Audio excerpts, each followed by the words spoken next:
Mike Gerson, let's switch to the Republican side. There was a debate last week. Donald Trump, where does he stand coming out of that debate? He's been the leader at the top of the polls. Give us your assessment. It was really mixed because the Trump issues to some extent did dominate. Jeb Bush announced a tax plan since the last debate. Walker announced a health care plan. None of that was discussed. The 14th Amendment was discussed.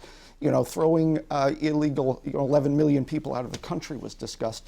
So that still, I think, dominated the Republican discourse. But Trump himself was tired, repetitive, I think not very impressive. You're not suggesting he was low energy. No, he was actually boring, and that's the worst thing that Donald Trump can be, is boring. That is how he will eventually lose, when people think this is no longer an entertainment.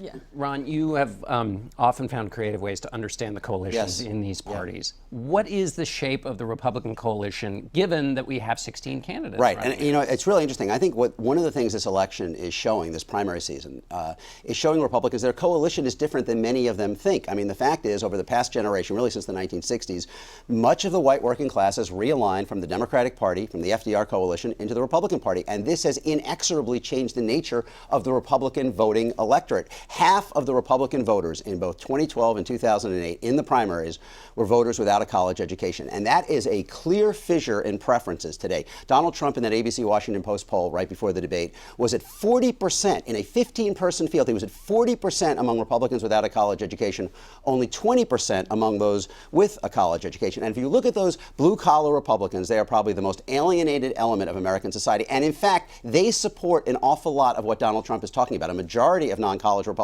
would deport all 11 million people. 60% of them say it bothers them when they hear people speaking a foreign language. So he has an audience there. The question is what he does to feed that audience. Raises the barriers with the rest of the party, and we already see in polling some resistance to him in that white-collar part of the Republican Party. The question here is not whether that group will win. I think that's unlikely. The question is whether a Republican coalition that includes that group can win national elections in an increasingly diverse country. Right. It's not just diversity, because there's pressure on both sides, right? You have, obviously, that alienates African Americans and Latinos and Asian Americans, but there are plenty of white Americans who don't like the idea of voting for a party that stands for that kind of stuff. And they may not vote for Democrats, but they may just not come out. But you know what?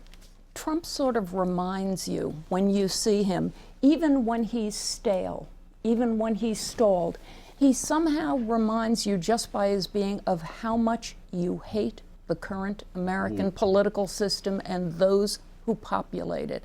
I think the challenge for him now is to try to hold on to what he's got and try to move forward by reminding people how much they hate what there is now.